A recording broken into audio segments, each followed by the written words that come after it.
The day she showed up at my farm, I was covered in grease, sweat dripping down my back, thinking about nothing more than fixing an old tractor and getting through another quiet afternoon in Scotts Bluff, Nebraska. The sky stretched wide and endless above 300 acres of corn and wheat that had belonged to my family for 3 generations, land my grandfather bought in 1951 when dirt was cheap and dreams were expensive. My father inherited it in 1983, worked it until his hands were leather and his back was bent. And then it came to me in 2022 after a semi-truck crossed the center line on I-80 and took both my parents in a single night. I stayed because selling was never an option. This farm was the last piece of them I had left, the only place where their voices still echoed in the creak of the barn door and the turn of the irrigation valves. Life here was simple in the way that breaking rocks with a sledgehammer is simple.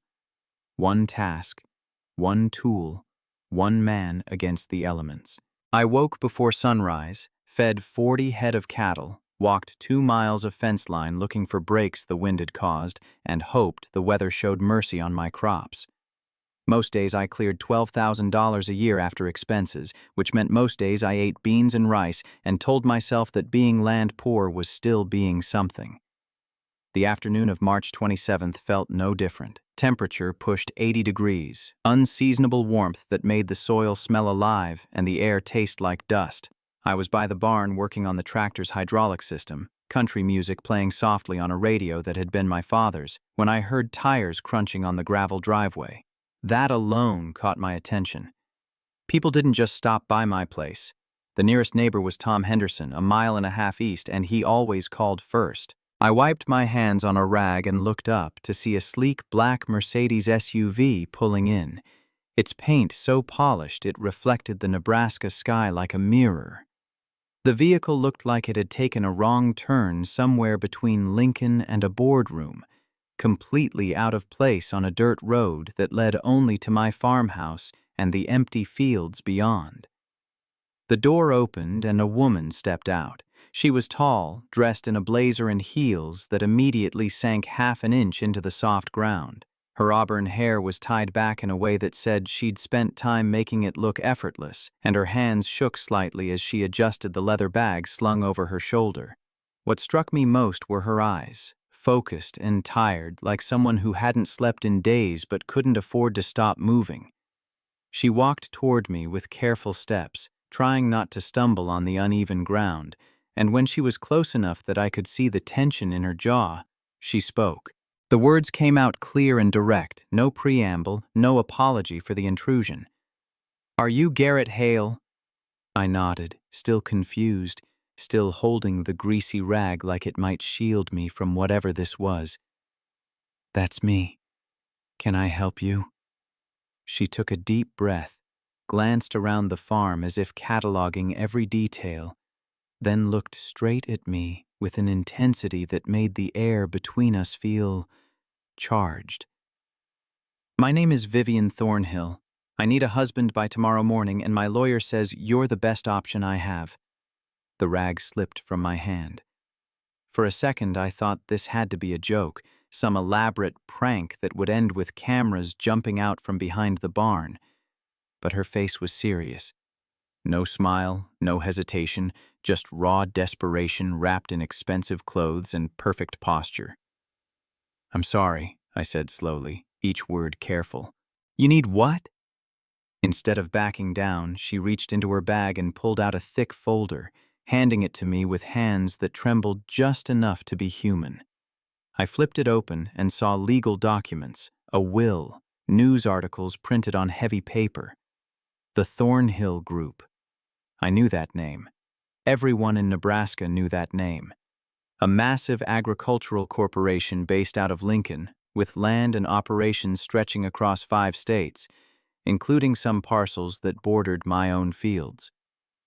"My grandfather built it," she said, watching me scan the pages. "His will says I must be married to retain control. If I'm not married by my 29th birthday, which is tomorrow at 8 in the morning, everything goes to my cousin, Marcus Thornhill." I handed the folder back, my head spinning with information that didn't quite connect into sense. Why me? You don't even know me." She hesitated, and in that pause I saw something crack in her armor. Fear, maybe, or the weight of whatever choice had brought her to my door. "Your farm borders one of our properties, 200 acres on the western edge. I researched you. You're independent, not connected to industry politics, and you're not someone who can be bought. My ex-fiancé left last week when I refused to sign deals that would hurt small farmers like you. Marcus would destroy everything my grandfather stood for. He's already started. Equipment failures at company sites that shouldn't fail. Suppliers who've worked with us for 20 years suddenly backing out. He's sabotaging me to prove I can't lead. And if I lose control tomorrow, he'll turn the Thornhill Group into exactly what my grandfather fought against his entire life." I leaned against the fence, trying to process it all. I'd heard stories about Marcus Thornhill, buyouts that left families homeless, pressure tactics that made grown men weep in lawyers' offices. The same kind of people my parents had fought against their whole lives, the ones who saw land as inventory and farmers as obstacles to quarterly profits. "So what are you asking?" The question came out harder than I intended, but I needed clarity, needed to understand what kind of deal the devil was offering. Her answer was precise, rehearsed, probably approved by the lawyer she'd mentioned. "Legal marriage, on paper. We register tomorrow before the deadline. Lawyers handle the documentation. After I secure the board and stabilize the company, we can quietly annul it. 6 months, maybe a year. You'd be compensated for your time and any inconvenience." The word compensated hung in the air like a slap.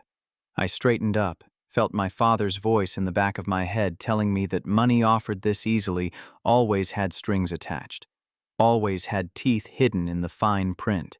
"I'm not doing this for money," I said, and watched surprise flicker across her face. "If I agree, there are no lies between us. This stays legal until you're safe, until Marcus can't touch you. And if it becomes real, if somewhere in all this we decide there's something worth keeping, it's because we choose it, not because a lawyer wrote it down." For the first time since she'd stepped out of that Mercedes, something in her expression softened. Not relief exactly, but recognition. Like she'd expected me to negotiate price, and instead I'd drawn a line about something that mattered more than dollars. "Deal," she said simply. We shook hands right there by the barn, her palm cool and smooth against my work-roughened skin.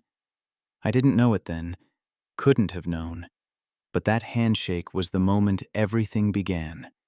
The instant when two strangers became tied together in ways that would reshape both our lives. She left an hour later after we'd exchanged phone numbers and agreed to meet at the Scottsbluff County Courthouse at 7 the next morning. I watched the Mercedes pull away, its taillights disappearing down the dirt road in a cloud of dust, and then I stood alone in the fading light, trying to convince myself I hadn't just made the dumbest decision of my life. That night I couldn't sleep. I lay in bed staring at the ceiling of a farmhouse that had been in my family since before I was born, listening to the sounds I knew by heart, the creak of old wood settling, the distant lowing of cattle, the wind pushing against windows that needed replacing. This place was all I had. When my parents died, the grief nearly broke me. I'd spent 3 years learning to be alone, learning to carry conversations with their photographs, visiting their graves every Sunday at Fairview Cemetery where the headstones marked beloved mother and devoted father stood side by side under a cottonwood tree. The farm was my anchor. Working the land kept me moving forward when everything else wanted to drag me under. But it was also my prison. I had no life beyond these fences, no relationships that went deeper than transactions at the feed store or brief conversations with Tom Henderson about weather patterns and diesel prices. I was 27 years old, and I'd already resigned myself to dying here alone. Maybe 50 years from now, another Hale buried under Nebraska soil. And now a stranger had offered me a way into a different world, even if it was temporary, even if it was built on necessity rather than anything real. Part of me wondered what Vivian Thornhill's life looked like from the inside. She drove a Mercedes and wore clothes that probably cost more than my monthly mortgage. She ran a corporation that employed hundreds, maybe thousands. But she'd come to my farm desperate enough to propose marriage to a man she'd never met, which meant her world had its own kind of prison, its own walls that money couldn't buy down. I thought about Marcus Thornhill and the stories I'd heard. My father had once told me about a farmer named Don Reeves who owned good land in Kimball County. The Thornhill Group made him an offer. When Don refused, equipment started breaking in suspicious ways. Insurance premiums mysteriously doubled. Banks that had extended him credit for 20 years suddenly wanted payment in full. 6 months later, Don sold at a fraction of market value and moved to Colorado to live with his daughter, a broken man who'd lost everything he'd built. My father had stood in this very kitchen and said, "Some people think money buys them the right to destroy what others love. Never let them make you that small, Garrett. Never let them take your dignity." If I agreed to this marriage, I'd be stepping into a war that wasn't mine. But if Vivian was telling the truth, if Marcus was already sabotaging her, then maybe refusing meant letting another bully win. Maybe it meant watching someone else lose what they loved because I was too afraid to get involved. Morning came cold and clear. I showered, put on the cleanest pair of jeans I owned and a button-down shirt I'd worn to my parents' funeral. At 6:30, I climbed into my truck, a Ford F-250 with 200,000 miles and a temperament that matched my own, and drove the 15 miles into Scottsbluff. The county courthouse was a brick building with flags out front and a parking lot that held maybe a dozen vehicles. Vivian's Mercedes was already there, parked in a spot near the entrance. I pulled in next to it and killed the engine. Sat for a moment, gathering my thoughts. This was it. In less than an hour, I'd be married to a woman I'd met yesterday. No courtship, no falling in love, no proposal on bended knee, just paperwork and signatures and two people making a calculated bet that they could pull off something that probably violated half a dozen laws if you looked at it the wrong way. I climbed out of the truck and found Vivian waiting by the courthouse steps. She wore a simple dress, cream-colored and professional, with shoes that wouldn't sink into dirt this time. Her hair was down, falling past her shoulders, and without the armor of her business clothes, she looked younger, more vulnerable. "You came," she said, and there was genuine relief in her voice, like part of her had expected me to ghost. "I don't break promises." The words came out rougher than I intended, but they were true. My father had taught me that a man's word was the only currency that mattered when everything else failed. Tom Henderson showed up 10 minutes later, his weathered face creased with confusion, but willing to serve as witness because I'd asked, and Tom was the kind of neighbor who showed up when you needed him. Vivian's lawyer, Kate Sullivan, joined us via phone, her voice crisp and professional as she confirmed that all the necessary documents were prepared and waiting inside. The ceremony itself was fast. We stood before a judge named Patricia Morris, who'd probably married hundreds of couples and could spot a shotgun wedding from across the room. She asked the required questions. We gave the required answers. I slipped a plain gold band onto Vivian's finger. She'd brought 2 rings, probably bought that morning. And she did the same for me. The metal felt foreign against my calloused skin. A circle of commitment that meant everything and nothing simultaneously. Judge Morris signed the certificate, shook our hands, and said something about wishing us happiness. Then it was done. The whole thing took maybe 15 minutes. No music, no flowers, no family gathered to celebrate. Just the legal minimum required to bind 2 lives together. We walked out of the courthouse at 8:05 on March 28th, and Vivian Thornhill was my wife. The parking lot felt surreal in the morning light. Tom clapped me on the shoulder, gave me a look that said, "I hope you know what you're doing," and headed back to his truck. Kate Sullivan's voice came through Vivian's phone, already moving to the next task. confirming that she'd file the marriage certificate with the county recorder within the hour and notify the Thornhill Group Board of Directors that the will's conditions had been satisfied. Vivian ended the call and stood there looking at me, this stranger who was now legally bound to her in ways that carried weight in courtrooms and tax returns and hospital visitation rights. "Thank you," she said quietly. The words carried more than gratitude. They carried the weight of what she'd just avoided, the disaster that had been 16 hours away before I'd agreed to this insanity. "I just want things clear," I replied. "If this is going to work, we need rules, boundaries. We need to know what we're doing here." She nodded. "Agreed. I'll head back to Lincoln today to pack and handle immediate business. But I need to move to the farm as soon as possible. Marcus is already moving against me. He'll hire investigators, challenge the marriage as fraudulent if it looks like we're not actually living together. For this to hold up legally, I need to establish residency. Full-time." The reality of that statement hit me like cold water. I'd been thinking of this as a business arrangement, something that would happen on paper while our actual lives continued separately. But of course, it couldn't work that way. Marcus Thornhill hadn't built his reputation by being stupid or easy to fool. If we were going to convince a board of directors and potentially a courtroom that this marriage was legitimate, we'd need to live like it was real. "Okay," I said, already calculating how to make space in a farmhouse that hadn't housed anyone but me for 3 years. "Come tomorrow.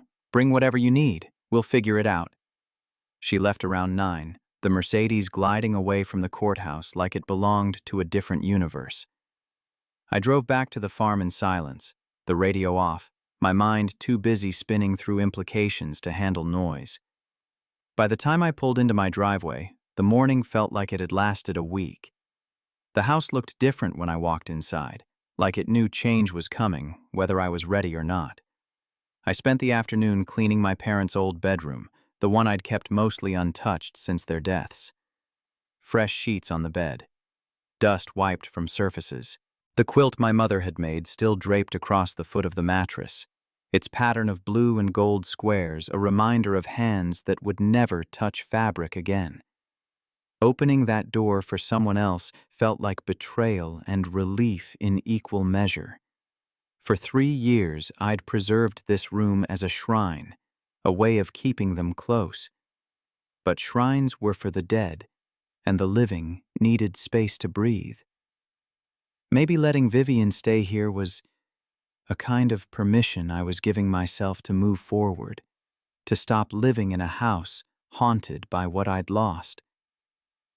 That evening, I sat on the porch, watching the sun set over fields that would need planting soon, and I thought about the physics of what I'd agreed to. 2 strangers sharing a house. 2 lives intersecting at right angles, bound by law but not by choice or history or the 1,000 small intimacies that made a marriage real. We'd have to learn each other's rhythms, navigate shared spaces, maintain the fiction of normalcy while keeping whatever truth existed between us carefully separate. I wondered what she was doing in Lincoln, packing her life into suitcases, making phone calls to lawyers and board members, maybe sitting in some expensive apartment looking at her own reflection and asking the same questions I was asking. What have I done? And is there any way this doesn't end in disaster? The next morning, I was up at 4:30 like always, feeding cattle and checking irrigation lines before the sun climbed above the horizon. At 9 o'clock, a text arrived on my phone. "Leaving Lincoln now. See you around 11.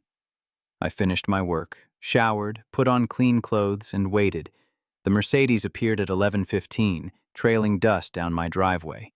Vivian climbed out wearing jeans and a simple shirt, her business armor replaced by something that looked almost normal. Tom Henderson pulled up behind her in his pickup. She must have asked him to help with the heavier items, and together we unloaded 2 suitcases, a laptop case, and 5 cardboard boxes labeled "Files" in neat handwriting. I showed her to the bedroom, my parents' room, and watched her set her suitcases on the floor. She stood there for a moment, taking in the space, the quilt, the old dresser, the window that looked out over the east field. "This was theirs?" she asked, and I nodded, throat tight. I kept it the way they left it. Seemed wrong to change it. Something in her expression shifted, became softer. "Thank you for sharing it with me. I know that's not easy." We established territories after that. She set up a makeshift office in the dining room, spreading files across the table I rarely used. I made space in the hall closet for her clothes, moved some of my tools out of the mudroom so she'd have somewhere to put her shoes. The house began to look lived in for the first time in years, evidence of two people existing in the same space, even if we hadn't figured out how to actually coexist yet. The first few days were awkward in the way that sharing space with a stranger is always awkward. Our schedules clashed immediately. I was up before dawn, pulling on boots and heading to the barn while she was still asleep. She started her days later, brewing coffee in my old percolator around 7, and then diving into video calls with lawyers and board members, her voice carrying through the house as she discussed corporate strategy and shareholder votes in language I barely understood. I'd come in around noon, dusty and tired, grab a quick sandwich while she was on another call, and head back out without more than a nod in her direction. She worked late into the night, the glow of her laptop visible from under the dining room door, while I collapsed into bed exhausted from physical labor that left no room for thought. We were two separate lives happening in parallel, occupying the same house but living in different worlds. On the third day, that started to change. I was out by the western fence line fixing a section that had come loose during a windstorm, wrestling with wire and posts under a sky that threatened rain. I didn't hear her approach until she was standing right there, wearing the jeans she'd arrived in and holding a thermos that probably contained coffee. "Mind if I help?" The question caught me off guard. She looked out of place standing in the middle of a field, her hands clean and her posture too straight for farm work. I handed her a pair of work gloves, not sure she'd last 5 minutes. "Hold that post steady while I tighten the wire." She took the gloves, pulled them on, and grabbed the fence post. Her first attempt was too tentative, not enough pressure. I showed her how to brace her feet, how to lean her weight into it. She tried again, and this time it held. We worked for an hour, her asking questions about why the fence needed to be this tight, how often it required maintenance, what happened if cattle got loose. I answered without thinking, falling into the rhythm of explaining things I'd known since childhood. The practical physics of keeping animals contained, the economics of fence maintenance versus replacement, the way weather patterns in Nebraska could destroy infrastructure faster than you could repair it.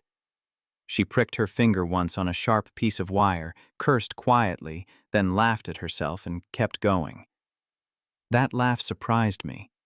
It was genuine, unguarded, the first real sound I'd heard from her that wasn't calculated or professional. When we finished, she pulled off the gloves and examined her hands. One finger was bleeding slightly, and her palms were red from gripping the wire. She didn't complain, just wrapped the cut in a bandana I offered and thanked me for letting her help. That night, she tried cooking dinner, an attempt at scrambled eggs and toast that resulted in the eggs being slightly burned and the toast too dark on one side.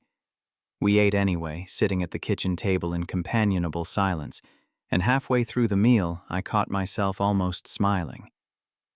"This is awful," she said, poking at the eggs with her fork. "I've had worse." It wasn't entirely true, but it also wasn't entirely a lie.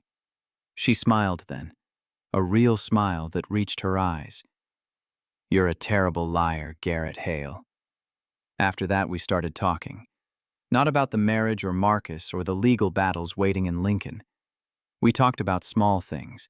She asked about my parents, and I showed her the family photos hanging in the hallway. My grandfather standing beside a tractor in 1951, my father as a young man holding a newborn me, my mother in her garden 2 months before the accident. I told her how they'd died, late night, driving back from a farmers' co-op meeting in Denver. Semi-truck driver fell asleep at the wheel, crossed into their lane. State Patrol said it was instant, that they didn't suffer. I told her how I'd gotten the call at 2 in the morning, how the world had fractured into before and after, how every single day for the past 3 years I'd woken up expecting them to still be here. She listened without interruption, without offering empty platitudes about time healing wounds or them being in a better place. When I finished, she just reached across the table and put her hand over mine for a moment, a gesture of solidarity that asked for nothing in return. Then she told me about her grandfather, Samuel Thornhill, how he'd built the company from nothing, starting with a single-grain elevator in 1960 and growing it into an agricultural empire through fair dealing and genuine care for the farmers he worked with. How he'd always said that his job was to make sure the little guys could compete, to level the playing field between corporate interests and family farms. She told me about his death 6 months ago, how he'd made her promise on his deathbed to protect what he'd built, to never let it become the kind of predatory company that destroyed communities for profit. That promise was why she'd refused Jeffrey's proposals to expand into markets that would have crushed smaller competitors. That promise was why she was sitting in my kitchen eating burned eggs instead of signing papers that would have made her richer and Marcus her boss. Something softened between us in those conversations. We weren't falling in love. That would be too simple, too dishonest given the foundation of our arrangement. But we were becoming something. Allies, maybe. Two people who understood loss and legacy and the weight of promises made to the dead. On the 7th day, everything shifted again. An envelope arrived in the mail, plain white with no return address. I opened it standing by the mailbox and read the single sentence typed on otherwise blank paper. "This marriage is fraud. We're watching." I brought it inside and showed it to Vivian. She read it twice, her face going pale, then reached for her phone and called Kate Sullivan. The conversation lasted 10 minutes. When it ended, Vivian's hands were shaking. "Marcus filed a petition with the board," she said, her voice barely steady. "He's questioning the marriage's validity. He has 60 days to build a case, and then the board votes. If they rule in his favor, I lose everything." I sat down across from her, my mind already calculating angles and defenses. What does he need to prove? That it's a sham, that we're not actually married in any meaningful sense. He'll hire investigators, dig into our finances, interview people in town. He'll look for anything that suggests we're not living as a genuine married couple. The implications hit me like falling bricks. We'd been coexisting, but not convincingly. Separate bedrooms, minimal physical contact, schedules that barely overlapped. Any investigator worth their retainer would spot the gaps immediately. "So we fix it," I said, surprised by my own certainty. "We make it real enough that even Marcus can't prove otherwise." She looked at me with something like hope cutting through the fear. "You do that? Even though it means giving up privacy, even though it means selling the performance to people who'll be actively trying to catch us lying?" "Yes." I leaned forward, holding her gaze. "You came to me because you were out of options. I agreed because I don't let bullies win. We started this together, and we're going to finish it together." Her eyes filled with tears she didn't let fall. Instead, she nodded once, sharp and decisive, and pulled out her phone to start making lists. Over the next week, we built our defense. We opened a joint bank account and deposited $5,000, enough to look committed, but not enough to bankrupt me if things went south. We went grocery shopping together at the Safeway in town, making sure to be seen holding hands and discussing what to buy for dinner like couples do. We had dinner at Miller's Diner on April 20th, sitting in a booth where half the town could watch us share a meal and fumble through awkward small talk while pretending the awkwardness was charm rather than necessity. The performance felt wrong at first, like lying in a way that violated the no lies rule I'd insisted on. But Vivian pointed out that we weren't lying about the marriage being real. We were married, legally and completely. We were just choosing to live it publicly in ways that made sense for our survival. The distinction felt thin, but I accepted it because the alternative was giving Marcus exactly what he wanted. Tom Henderson pulled me aside one afternoon while I was buying feed. His expression was carefully neutral, the way a man's face gets when he's about to ask a question he's not sure he wants answered. "You doing okay, Garrett?" His voice carried decades of knowing me, of watching me grow up on this land. "I'm fine, Tom. Because folks are talking. Sudden marriage to a woman nobody's met.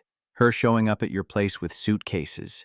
It looks like I found someone," I interrupted, keeping my voice even. "It happened fast, yeah, but sometimes things happen fast when they're right." Tom studied me for a long moment, then nodded slowly.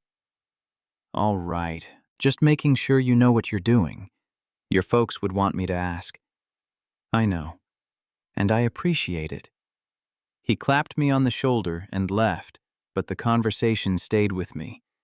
People were watching. People were questioning, which meant Marcus's investigators probably had plenty of ammunition already. That night, I told Vivian about the exchange. She was sitting at the dining room table surrounded by spreadsheets, her laptop open to what looked like corporate financial reports. "We need to be more convincing," she said, not looking up from her work. "More public. More couple-like." "How couple-like are we talking?" She finally met my eyes. "We're sleeping in separate rooms. Investigators will check. We need to fix that." The weight of that statement settled between us. Sharing a bedroom meant crossing a line we'd carefully avoided, moving from cohabitation into genuine intimacy of space, if not body. It meant giving up the last pretense of privacy, the final barrier between performance and reality. "Okay," I said after a pause that lasted too long. "Your room or mine?" "Yours is bigger, and it has the better view." So on April 22nd, Vivian moved her clothes into my bedroom.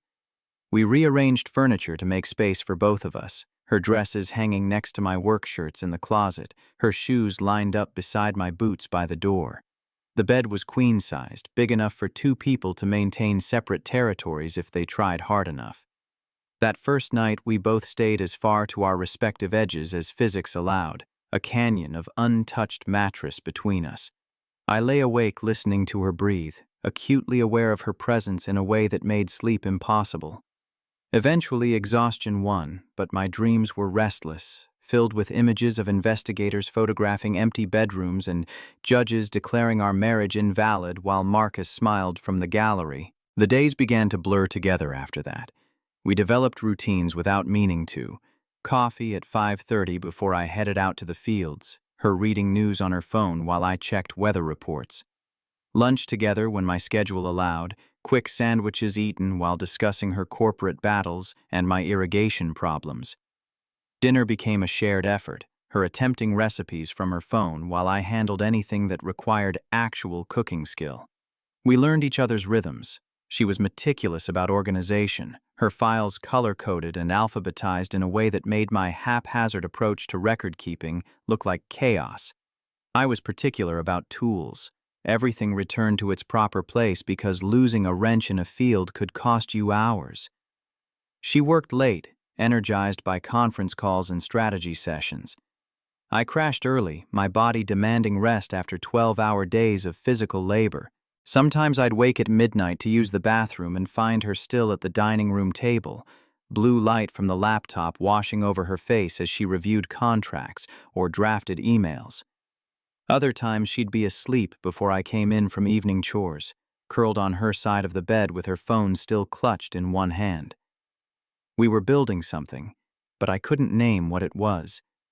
Not love, that was too fast, too convenient, too much like a fairy tale ending imposed on a business arrangement. But it was more than simple coexistence. We were learning to accommodate each other, to anticipate needs and respect boundaries, and occasionally, just occasionally, let our guard down enough to laugh at the absurdity of two strangers playing house while the world watched and waited for us to fail. On April 30th, everything escalated. I came in from checking the irrigation system to find Vivian standing in the kitchen, her face pale and her hands gripping her phone like it was the only solid thing in a tilting world. On her screen was a news article from the Lincoln Journal-Star. Thornhill Harris wed to unknown farmer, amid questions of legitimacy. The article was carefully worded to avoid libel, but the implication was clear. Sources close to the family suggested the marriage was suspicious. The timeline was too convenient. Marcus Thornhill, reached for comment, had expressed concern for his cousin's well-being and wished her happiness despite the timing raising questions. "He's going public," Vivian said, her voice tight. "He's trying to turn this into a scandal before the board even votes." I read the article twice, anger building with each paragraph. The writer had done their homework, listing facts that were technically accurate but arranged to paint the darkest possible picture. The marriage had happened the day before Vivian's birthday. I was a farmer with no apparent connection to her world. We'd known each other for less than 24 hours before signing the papers. None of it was untrue. All of it was designed to destroy her. "We fight back," I said, setting the phone down. "You respond. You go on record defending this marriage, explaining why it matters, making it clear that Marcus is the one lying." She looked at me with something like wonder. "You'd let me tie your name to this? Let me drag you into the middle of a corporate war that's about to get uglier?" "I'm already in the middle of it. And I meant what I said. I don't let bullies win." 2 days later, the Lincoln Journal-Star published an op-ed under Vivian's byline. She laid out her grandfather's vision for the Thornhill Group, the deals she'd refused because they would have harmed family farmers, the suspicious timing of equipment failures and supplier withdrawals in the months leading up to her birthday. She wrote about meeting me, about recognizing integrity and independence, about choosing a partner based on shared values rather than corporate connections. The piece was brilliant, personal enough to feel genuine, strategic enough to put Marcus on the defensive. It tied her marriage directly to her grandfather's legacy, making any attack on our relationship an attack on Samuel Thornhill's memory. She'd weaponized sentiment and turned it into armor. The response was immediate. Social media lit up with debate. Some people called her brave for standing up to family pressure. Others called her a fraud, a rich woman playing at farming while real farmers struggled. The attention was intense, overwhelming, exactly what Marcus wanted. Noise and chaos and public doubt that would make the board nervous about backing her. Through it all, Vivian remained steady. She took calls from board members, reassured allies, documented every interaction in case it became evidence. Kate Sullivan worked overtime preparing for the formal hearing that was now scheduled for June 7th and 8th, 2 days that would determine everything. I watched her operate with something like awe. This was her element: corporate warfare, strategic positioning, managing perception and reality simultaneously. She was good at it in the way I was good at reading weather patterns or diagnosing equipment problems, a natural aptitude honed by years of practice. But I also saw the cost. She'd wake at 3 in the morning from nightmares she wouldn't discuss. Her hands would shake before important calls. Some nights she'd sit on the porch long after sunset, staring at fields she probably couldn't even see in the darkness, and I knew she was carrying weight that had nothing to do with board votes or legal strategies. One night in mid-May, I found her like that, wrapped in a blanket against the cooling air, her face turned toward a horizon lost in shadow. I sat down beside her without asking permission. "Talk to me," I said simply. "I'm terrified." The admission came out raw, unguarded. Not of losing the company, of failing him. My grandfather built something good, something that mattered, and I'm about to lose it because I wasn't smart enough to see Marcus coming, wasn't strong enough to stop him before it got this far. "You're fighting," I countered. "That's not failure. I'm fighting by dragging you into danger. You could lose this farm if Marcus decides to come after you directly. He has the resources, the connections. He could make your life hell just to hurt me." I let that sit for a moment, acknowledging the truth of it. Then I told her what my father used to say, words that had shaped how I understood the world.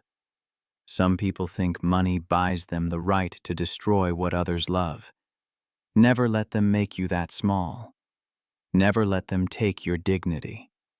She turned to look at me, and in the dim light from the house I could see tears tracking down her face. "I don't want to make you small."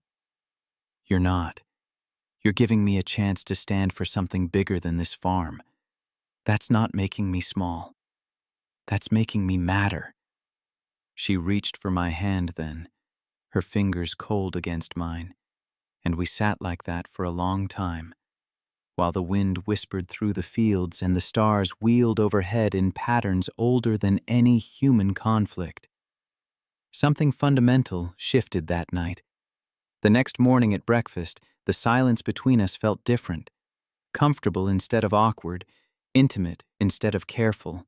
We were still two strangers bound by necessity, but we were also becoming partners in a way that had nothing to do with legal documents. The investigators arrived on May 10th, two men in a sedan that screamed rental car, asking questions at the hometown feed and supply about my purchasing habits and whether anyone had noticed changes in my routine. Danny Chen, who ran the store and whose family had been selling feed to Hales since my grandfather's time, called me within an hour. "Thought you should know." His voice crackled over my cell while I was replacing a section of irrigation pipe. "Two guys in suits asking about you and some woman they say is your wife. Wanted to know if you'd been buying groceries different if she comes in with you, if you seem happy." I thanked him and hung up, then stood in the middle of my field watching water arc across young corn plants, while my mind raced through implications. Marcus was moving faster than we'd anticipated, deploying resources to catalog every inconsistency in our story before we had time to smooth the rough edges. That evening, I told Vivian about the call. She was in the middle of a video conference with 3 board members, her face composed and professional as she discussed quarterly projections. I waited until she finished, watched her close the laptop and slump forward with exhaustion that came from maintaining a performance for people who held her future in their votes. "They're here," I said without preamble. "In town, asking questions." She straightened immediately, exhaustion replaced by alert tension. "Already? We still have 28 days before the hearing." Marcus doesn't wait. He builds his case brick by brick until there's no room left for doubt. We spent the next hour strategizing like generals planning a defense. Kate Sullivan joined via phone, her legal mind dissecting what the investigators could legally obtain and what they'd have to get through more creative means. Bank records were semi-public after a subpoena. Our grocery purchases at Safeway could be tracked if someone pulled receipts. Phone records showed we called each other, but not what we said, or whether the calls felt genuine. The real vulnerability was testimony. If Marcus's people interviewed enough locals who remembered me as a solitary farmer with no romantic life, then presented that against a marriage that materialized overnight, any reasonable person would question the timing. We needed witnesses who could speak to our relationship with conviction, people who'd seen us together enough times to believe we were real. "We need to be more visible," Vivian concluded, "more integrated into each other's lives in ways that leave evidence." Over the following week, we made ourselves into a public couple. We attended Sunday service at First Presbyterian, sitting in a pew near the back where Tom Henderson and his wife Margaret could see us sharing a hymnal. We had lunch at the diner on Tuesday and Thursday, establishing a pattern that looked like routine rather than performance. I brought Vivian to the co-op meeting on May 15th, where farmers discussed water rights and seed prices, introducing her as my wife to men who'd known me since I was tall enough to see over a tractor's steering wheel. She adapted faster than I expected. At the co-op, she asked intelligent questions about irrigation efficiency and soil composition, revealing research she'd done into sustainable farming practices. The farmers, initially skeptical of an outsider in expensive jeans, warmed to her when she demonstrated genuine interest rather than condescension. By the end of the meeting, Bill Kowalski was showing her photos of his new center pivot system, and Sarah Jennings was inviting us both to a community potluck the following month. But visibility came with costs. Every public appearance meant maintaining the fiction that we were a normal married couple, which required physical closeness that still felt unnatural. Holding hands while walking through the grocery store, her arm linked through mine at church. Quick touches on the shoulder or back when we passed each other in town. Small gestures that couples made without thinking, but that we had to consciously remember. The strain showed in subtle ways. Vivian's smile would go tight around the edges after particularly long performances. I'd catch myself clenching my jaw during conversations where I had to sell our love story to people whose skepticism was written plainly on their faces. We were good at the mechanics of appearing married, but the emotional labor of constantly performing intimacy was grinding us down. On May 18th, Vivian had an allergic reaction to hay dust while helping me move bales into the barn. One moment she was lifting and stacking alongside me, proving she could handle physical work despite her corporate background. The next moment her face was covered in hives, her breathing rapid and shallow, panic flashing across her features as her airway began to swell. I grabbed her hand and ran for the truck, covering the 15 miles to Scottsbluff Regional Medical Center in 11 minutes while she struggled to pull air into lungs that were closing. The ER doctor administered epinephrine and antihistamines, then kept her for observation while I paced the waiting room feeling helpless in ways I hadn't felt since the night the state patrol called about my parents. When they finally let me back to see her, she was sitting up in the hospital bed looking small and vulnerable in a way that had nothing to do with her physical size. The hives had faded to pink blotches across her face and arms, and her breathing had returned to normal, but something in her expression told me the fear hadn't fully released its grip. "I'm sorry," she said as I sat in the chair beside her bed. "I should have been more careful. Should have worn better protection." "You couldn't have known you were allergic." I slowed us down, gave Marcus's investigators something else to point at. Rich woman can't even handle basic farm work. Clearly doesn't belong here. Obviously, this marriage is fake. I reached for her hand, remembering the night on the porch when she'd reached for mine. "You helped me move 200 bales before your body said stop. That's not weakness. That's just biology." She looked at me with eyes that held too much weight, too much fear of falling short. "I'm terrified of failing. Not just at this marriage, not just at stopping Marcus. I'm terrified that everyone's right, that I'm not strong enough to lead the company, that I'm proving my grandfather wrong by needing help." The words tumbled out like a confession she'd been holding back for months, maybe years. This was the truth beneath her perfect posture and strategic thinking. A woman who'd been taught that vulnerability meant failure, that asking for help meant admitting defeat. "Strength isn't avoiding help," I said, my father's voice echoing through my own. "It's knowing when to accept it.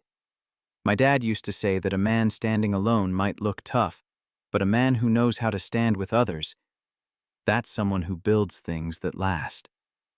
Her fingers tightened around mine, and we sat like that while machines beeped and nurses passed in the hallway, and the world beyond the hospital continued spinning without us. When they discharged her 2 hours later with prescriptions for EpiPens and instructions to avoid hay exposure, I drove us home through the late afternoon light feeling like something between us had fundamentally shifted. That night she worked from bed per doctor's orders, laptop balanced on her knees while I brought her dinner and water and anything else she needed. Between conference calls she told me about her childhood, the pressure to be perfect that started when she was 8, and her grandfather began bringing her to board meetings, teaching her to read financial statements before she could properly read novels. The expectation that she would never show weakness, never admit uncertainty, never let anyone see her cry because tears were for people who didn't have empires depending on their decisions. "He never meant to hurt me," she said, referring to Samuel. "He just wanted me ready for a world that wouldn't show mercy." But somewhere along the way I forgot how to be anything except strong, and now I don't know if I even remember what it feels like to just be. I understood that in ways I couldn't fully articulate. After my parents died, I'd buried myself in work for the same reason. If I stayed busy enough, strong enough, self-sufficient enough, maybe I wouldn't have to face the fact that I was completely alone. We'd both built walls around our vulnerabilities and called it survival. The next morning, I found her sitting at the dining room table reviewing files for what must have been the 100th time. Her face drawn with exhaustion that came from more than physical recovery. She needed rest, but rest meant giving her brain time to spiral into the catastrophic scenarios she'd been fighting to keep at bay. "Come with me," I said from the doorway. She looked up, confusion crossing her features. "Where?" "Somewhere I go when things get too heavy." 20 minutes later, we were standing in Fairview Cemetery, morning sun filtering through the cottonwood tree that shaded my parents' graves. The headstones were simple granite markers, their names and dates carved in letters that would outlast both of us. I'd been coming here every Sunday for 3 years, talking to them about crop yields and equipment failures and the slow process of learning to live without them. Vivian stood beside me, quiet and respectful, while I placed fresh flowers in the metal vases bolted to each stone. Then she surprised me by kneeling down, her fingers tracing the letters of my mother's name. "I wish I'd known them," her voice barely above a whisper. "They raised someone who understands that strength and kindness aren't opposites." She started talking then, addressing my parents as if they could hear. She told them about the marriage, about why it had started, and what it was becoming. She promised to protect their son, to never let Marcus or anyone else destroy what the Hale family had built over 3 generations. She spoke with a conviction that made my throat tight and my eyes burn, because she was making vows to the dead that meant more than the ones we'd spoken in a courthouse. When she finished, she stood and looked at me, and I realized I was crying. Not the silent tears you wipe away before anyone notices, but full-body crying that came from somewhere I'd kept locked down tight since the funeral. She stepped closer and pulled me into a hug, her arms solid around my back, and I let myself break in a way I hadn't allowed since the night the police came to my door. We stayed in that cemetery for an hour, sitting on the grass between my parents' graves while I told her stories I'd never shared with anyone. The time my father taught me to drive a tractor by letting me steer while sitting on his lap, both of us laughing when we nearly drove into a fence post. The way my mother used to sing while cooking, old country songs that made even sad lyrics sound hopeful. The last conversation I'd had with them, calling to say I'd fixed the irrigation system they'd been worried about, hearing pride in their voices, not knowing it would be the last time. Vivian listened to all of it, asking questions that showed she understood these weren't just stories. They were the architecture of who I'd become, the foundation supporting everything I was trying to build. When we finally drove back to the farm, something had changed between us. The performance we'd been maintaining for investigators and board members and townspeople felt less like acting and more like acknowledging a truth we'd been circling around since that first handshake in my driveway. That night, without discussing it or making it into a decision that required words, she moved closer to my side of the bed, not touching, not crossing into territory that would turn this into something explicitly romantic, but close enough that I could feel her warmth, hear her breathing settle into the rhythm of sleep. I lay awake thinking about boundaries and how they shift when you're not paying attention. We'd started with clear lines: business arrangement, separate lives, no emotional entanglement. But lines drawn in sand get washed away by waves, and we'd been drowning in waves since the day she arrived. Now I wasn't sure where the performance ended and reality began. Wasn't sure if the distinction even mattered anymore. On May 26th, a storm rolled in from the west. The kind of late spring violence that could flatten crops and tear apart buildings if you weren't ready. I spent the afternoon securing equipment and checking the barn's roof, making sure nothing would become a projectile when the wind hit. Vivian helped despite my protests, moving tools and supplies with an efficiency that came from watching me work for the past 2 months. At 10:15 that night, I smelled smoke. The storage shed was already engulfed when I ran outside, flames climbing the walls and reaching for the roof where I kept seed stock worth $25,000, fertilizer worth $8,000 more, equipment I couldn't afford to replace. 500 gallons of diesel fuel sat in tanks along the back wall, and if the fire reached them, the explosion would take the main barn and possibly the house. I grabbed the fire extinguisher from the porch and ran toward the shed without thinking, without calculating the odds or considering that I was running into an inferno to save things that insurance might cover. Inside, the smoke was thick and black, burning my throat and eyes, making it impossible to see more than shapes in the orange glow. I pulled out what I could reach: a toolbox, bags of seed, anything my hands found in the choking darkness. The heat was overwhelming, like standing too close to the sun. My lungs screamed for clean air, but there was none, just caustic smoke that tasted like chemicals and burning wood. I stumbled back out, dropped what I'd saved, and tried to go in again. Strong hands grabbed me from behind. Vivian's voice cut through the roar of flames and my own desperate breathing. "Stop! You're going to die in there!" I tried to pull away, but she held on with surprising strength, her arms wrapped around my chest while I fought to get back to the shed. Behind us, I heard sirens approaching, the volunteer fire department responding to a call she must have made while I was inside, risking my life for material possessions. The fire trucks arrived within minutes, but it was already too late for the shed. They focused on keeping the flames from spreading, soaking the main barn and the ground between buildings until the shed collapsed in on itself in a shower of sparks and burning timber. By midnight, it was over. The fire contained, the damage assessed, the cost calculated in numbers that made my stomach turn.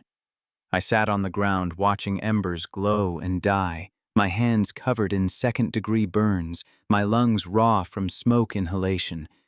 Vivian knelt beside me, her face streaked with soot and tears, her hands gentle as she examined my injuries. "You're an idiot." Her voice shook with anger and fear in equal measure.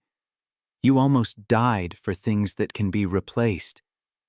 That shed was everything: seed for planting, fertilizer for the season, equipment I need to work.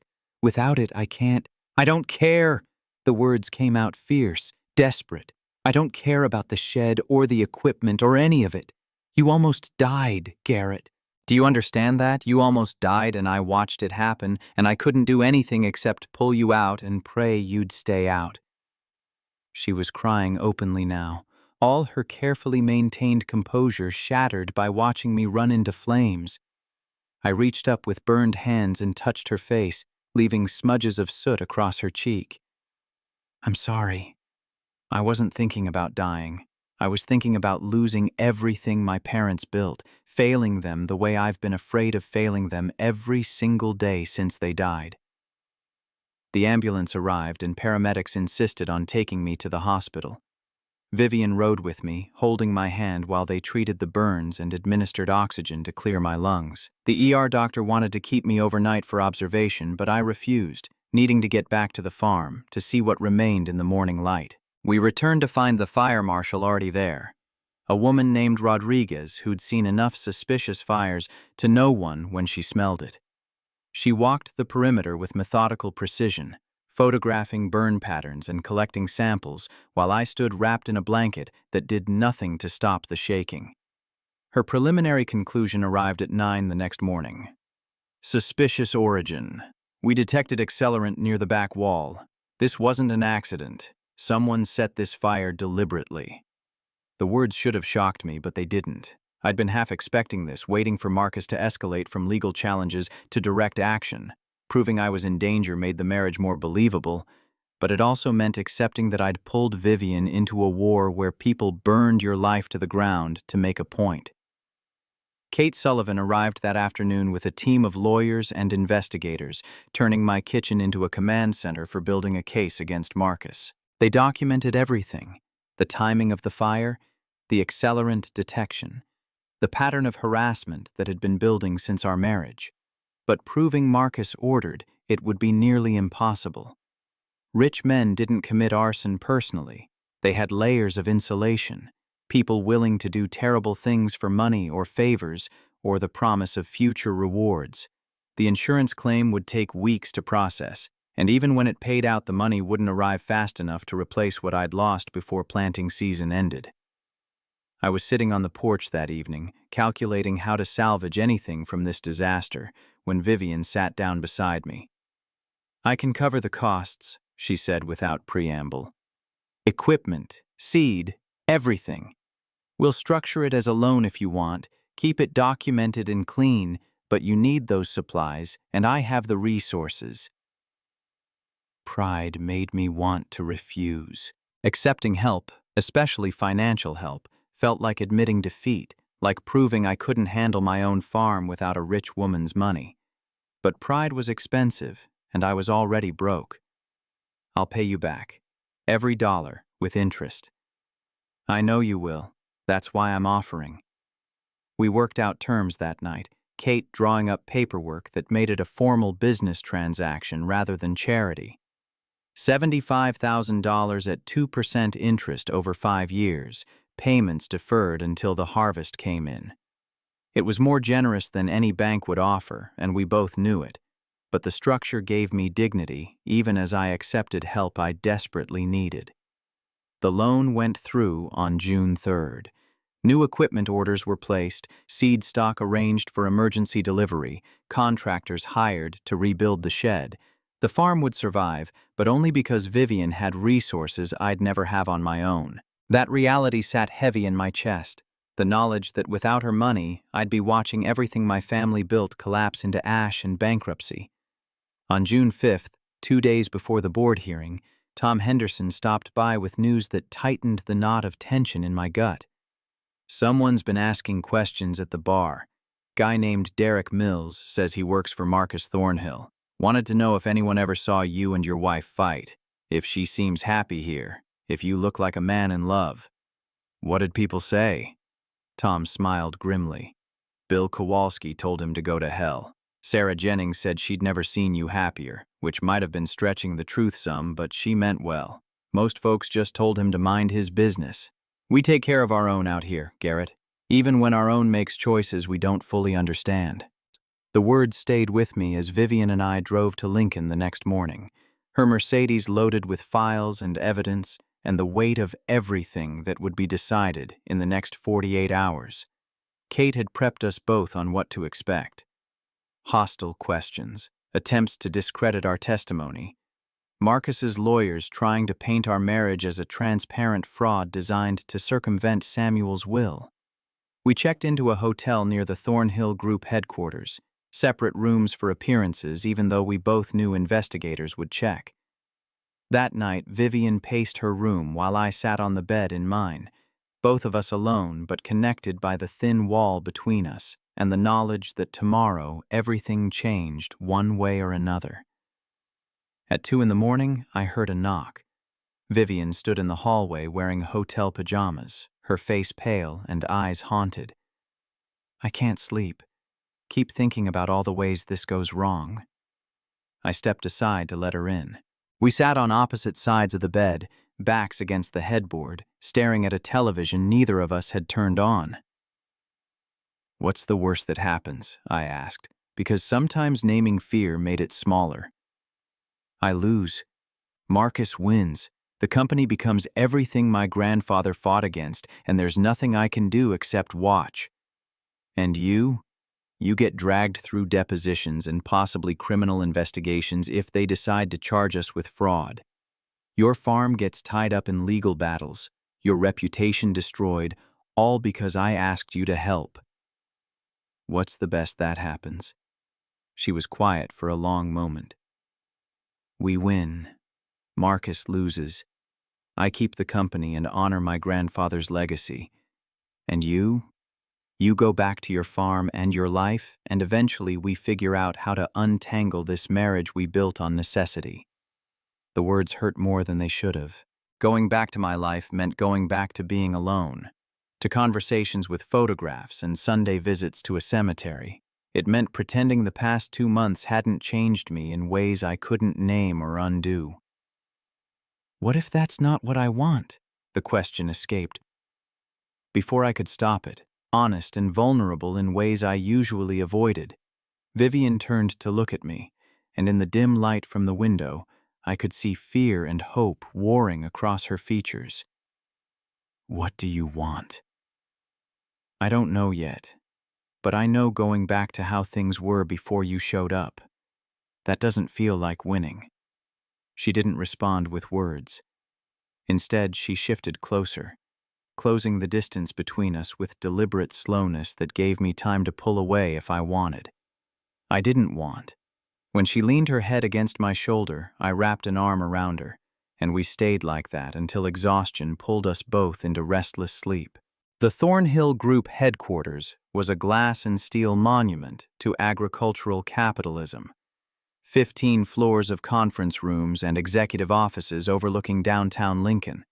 The boardroom where our fate would be decided occupied the entire top floor, windows on 3 sides offering views of a city that looked small from this height.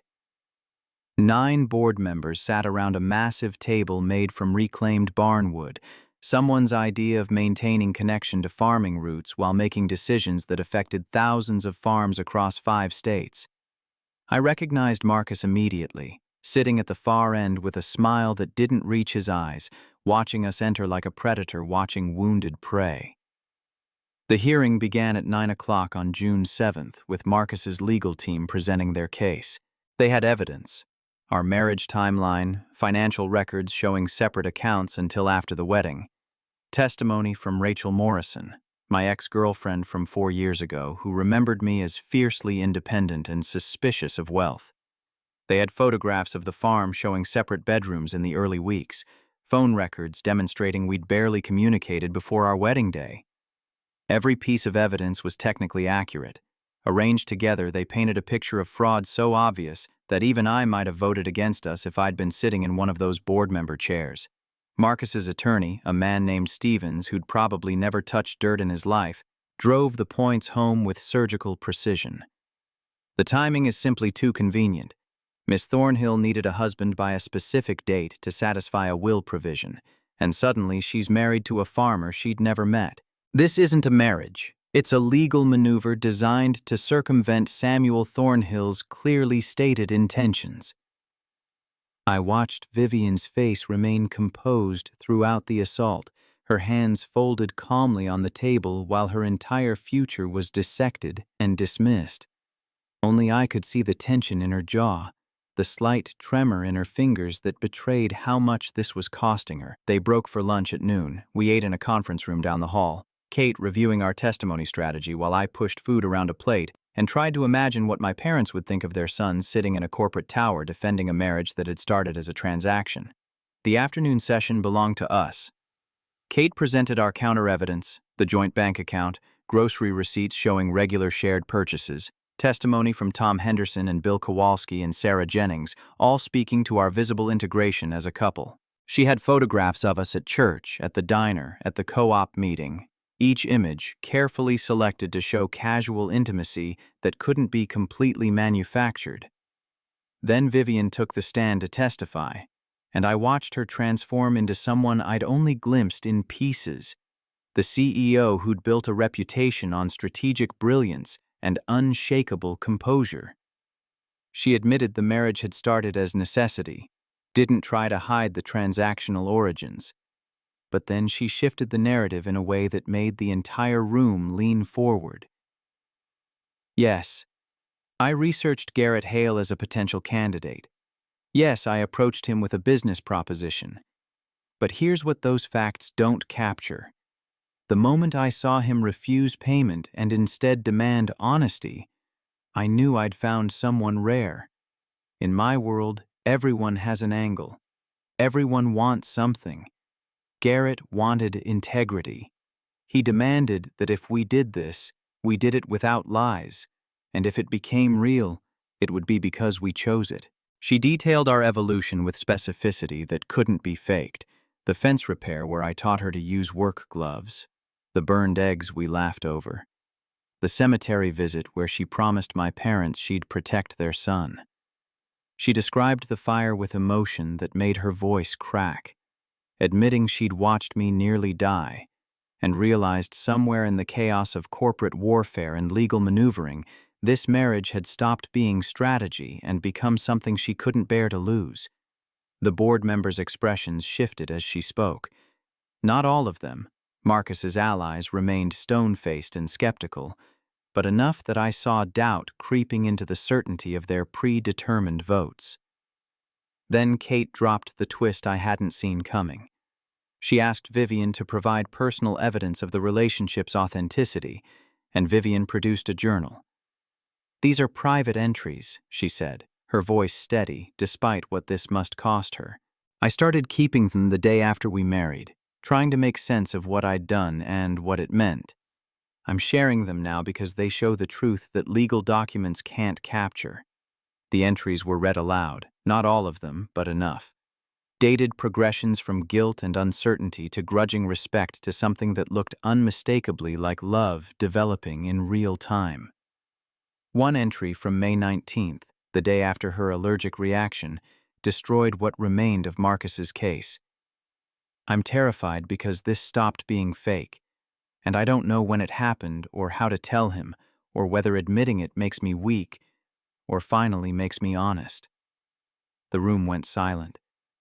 Even Marcus's attorney seemed at a loss because you couldn't cross-examine a journal, couldn't argue with evidence that vulnerable and specific. My turn came next. I kept it simple, telling the truth in the plain language my father had taught me. I agreed to help Vivian for the wrong reasons. I was angry at people like Marcus who use money as a weapon against folks who just want to work their land in peace. But I stayed because she showed me what real partnership looks like. Someone who respects what you build, who doesn't try to fix you or change you, who stands beside you when things burn and helps you rebuild. Stevens tried to discredit me, suggesting small-town witnesses were biased and our testimony rehearsed. Tom Henderson shut that down with words I'd remember the rest of my life. "I've known that boy since he was born. Watched him bury his parents and keep going when most men would have broken. I know character when I see it, and Garrett Hale doesn't lie. If he says this marriage is real, then it's real." The hearing adjourned at 4 o'clock with no decision, the board needing time to deliberate. We filed out into the hallway where Kate immediately pulled Vivian aside to discuss next steps, leaving me standing alone in a corridor of corporate power trying to process what had just happened. Marcus approached with Derek Mills flanking him, his smile sharp and cold. "Impressive performance in there. You should consider acting as a career path." "This isn't performance." "Of course it is. You're a farmer playing dress-up in my family's legacy. When this falls apart, and it will fall apart, you'll go back to your dirt and Vivian will learn what happens to people who challenge me." The threat was barely veiled, and standing there in my only suit jacket looking at a man who'd probably never fixed a fence or worried about drought, I understood something fundamental. This wasn't about marriage or inheritance or corporate control. This was about power and the kind of person who couldn't stand seeing someone else have something he believed he deserved. "You already lost," I said quietly. "Whether the board votes for us or not, you've already lost, because you don't understand that some things can't be bought or intimidated into submission." Marcus's smile never wavered, but something flickered behind his eyes. Rage, maybe, or recognition that he'd miscalculated somewhere along the way. The board reconvened at 10 o'clock the next morning, and when Walter Bergstrom, the chairman with silver hair and a face carved by decades of boardroom battles, read the decision, I felt Vivian's hand find mine under the table. After careful review of the evidence and testimony presented, this board finds the marriage between Vivian Thornhill and Garrett Hale to be legally valid and entered into in good faith. Marcus Thornhill's petition is denied. Furthermore, given the serious allegations of corporate sabotage and potential criminal activity that emerged during these proceedings,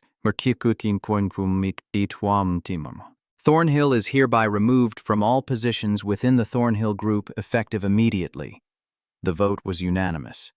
9-0. Even the board members I'd pegged as Marcus's allies had abandoned him when Kate presented the final piece of evidence. Janet Cruz's testimony delivered via secure video link from an undisclosed location. Janet had worked as a senior accountant for the Thornhill Group until late March, and she'd brought documentation that painted a picture of systematic fraud. Emails from Marcus ordering her to inflate acquisition prices to create slush funds, altered environmental reports to hide violations that would have cost the company millions in fines. Most damning, bank records showing payments to Derek Mills that coincided with every major incident of sabotage Vivian had experienced. The fire marshal's report arrived during Janet's testimony, delivered by courier with timing that felt orchestrated by Kate's strategic brilliance. Security footage from the Wagner Ranch, the property neighboring my farm, showed a vehicle matching Derek Mills's rental car on the access road near my storage shed at 9:45 p.m. on May 26th. The license plate was partially visible. Nebraska, 27B499, traced to Enterprise Rent-A-Car in Lincoln, rented to Mills using Marcus's corporate account. Marcus's face had drained of color as the evidence mounted. His attorney tried objecting on procedural grounds, arguing that criminal allegations shouldn't influence a civil board decision, but Bergstrom shut him down with words that carried the weight of final judgment. This board has a fiduciary responsibility to protect the Thornhill Group from individuals who use company resources for illegal activities. That responsibility supersedes any family loyalty or corporate politics. Federal investigators entered the building as we were leaving, their presence a reminder that losing his position was just the beginning of Marcus's problems. Wire fraud, arson, corporate malfeasance. The charges would take months to build and years to prosecute, but his empire was already crumbling. Vivian held herself together until we reached the hotel. Once inside her room, she collapsed onto the bed, shaking with exhaustion and relief so profound it looked like physical pain. I sat beside her, my hand on her back while she cried into a pillow, releasing months of pressure and fear in a flood that soaked the hotel linens. "It's over," I said, though I wasn't entirely sure what it encompassed. The legal battle, certainly. The threat from Marcus, probably. But the marriage that had been built to survive exactly this moment, what happened to that now? She rolled over to look at me, her face blotchy and eyes red but clearer than I'd seen them in weeks. "What do we do now?" The question hung between us, loaded with possibilities neither of us was ready to name. We'd proven the marriage was real enough to satisfy a board and defeat a challenge, but real in what sense? Real as in we'd successfully performed intimacy under pressure? Real as in something had shifted during cemetery visits and midnight confessions and watching each other nearly break under the weight of what we'd undertaken? "We go home," I said, defaulting to the practical because the emotional terrain was too dangerous to navigate without a map. "You handle the company transition. I rebuild the shed and get crops in the ground. We figure out what comes next when we're not running on fear and adrenaline." She nodded, accepting the temporary reprieve from decisions that felt too big to make in a hotel room while still trembling from victory. The drive back to Scottsbluff took 2 hours through farmland that was starting to show the green promise of summer crops. Vivian spent most of it on the phone with Kate, discussing the legal cleanup and corporate restructuring that would consume the next several months.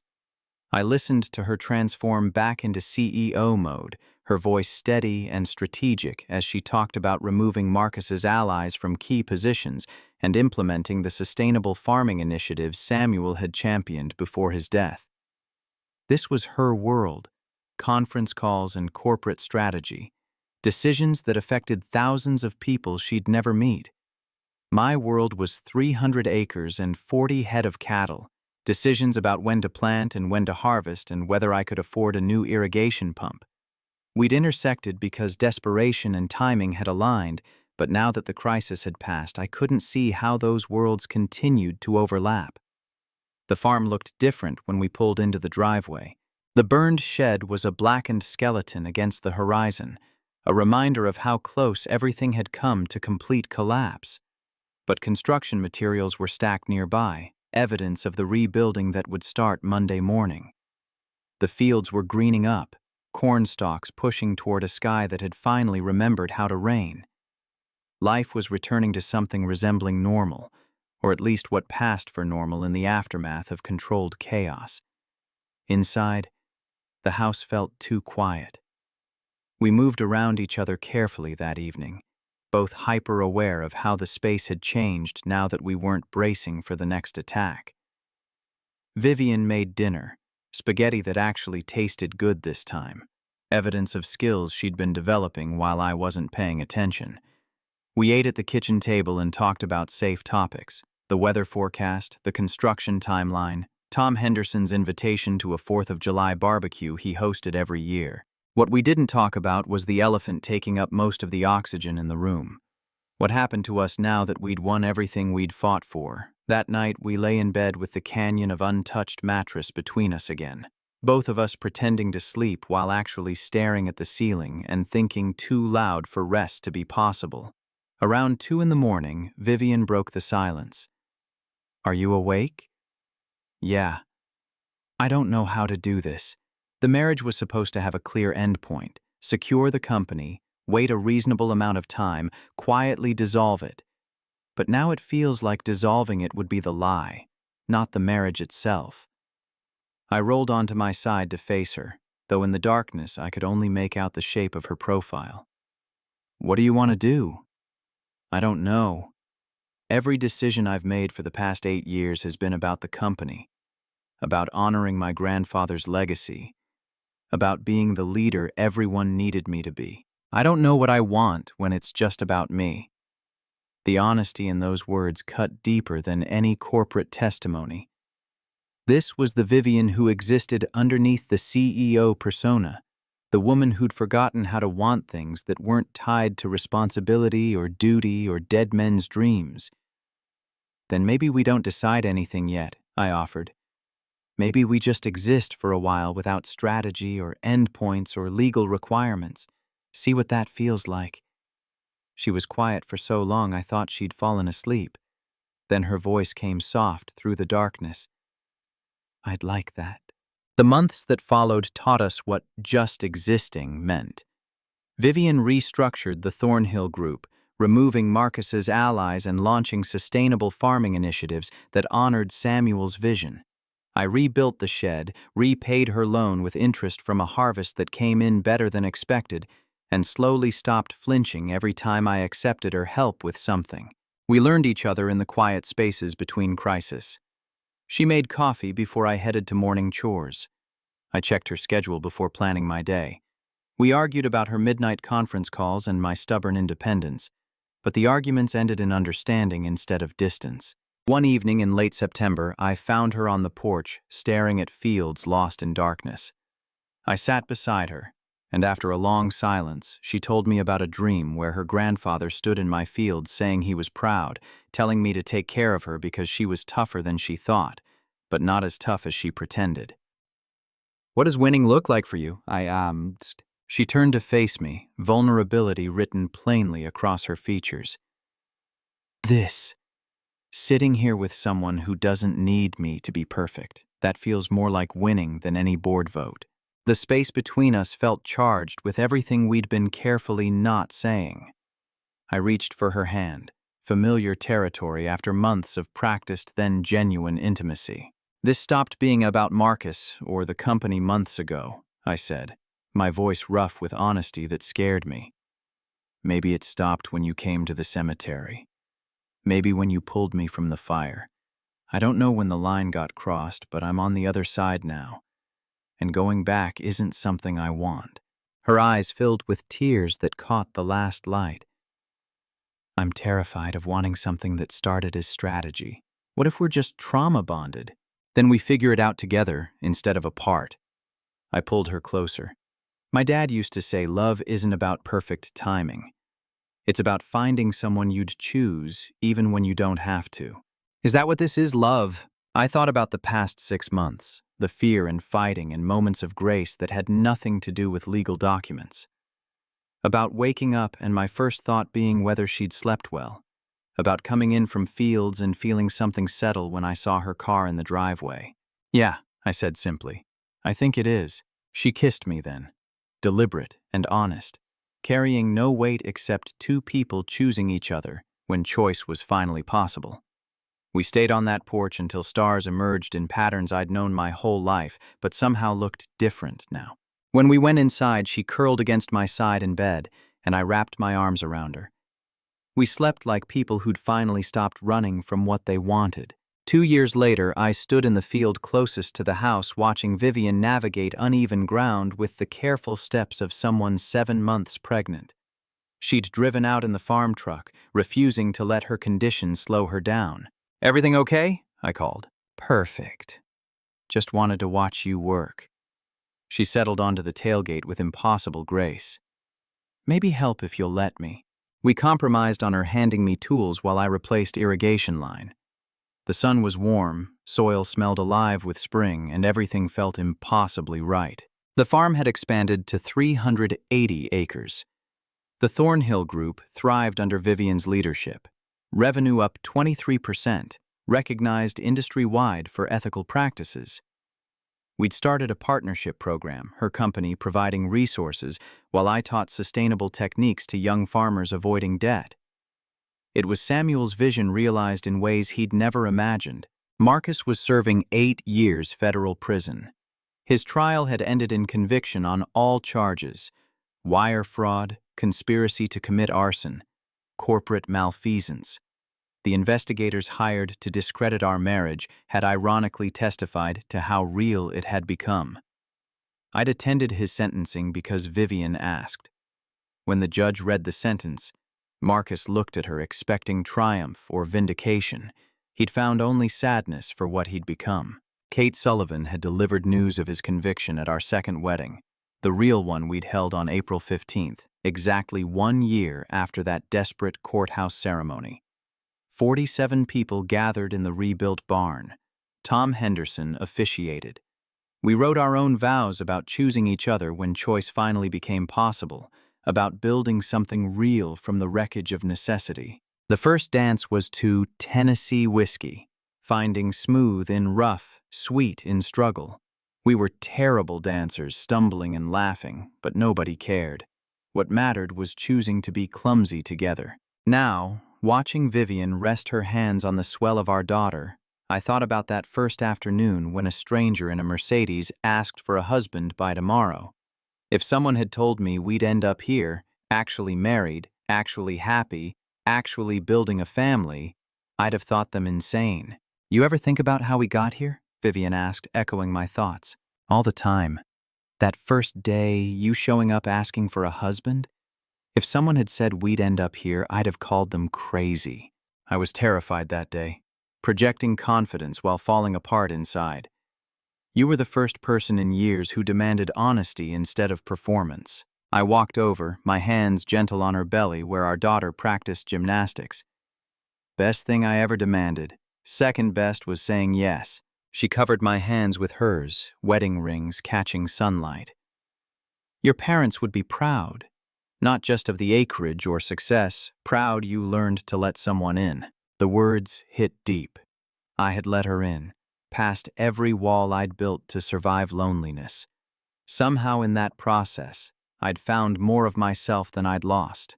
We stayed until sun descended toward horizon, painting sky in nameless colors. Later, we'd sit on the porch watching stars emerge.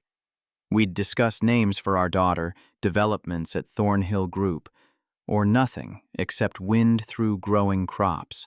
This was winning, not board votes or courtroom victories, though those mattered. Winning was standing in a Nebraska field with the woman I loved, our daughter moving between us like a promise of futures we'd build together.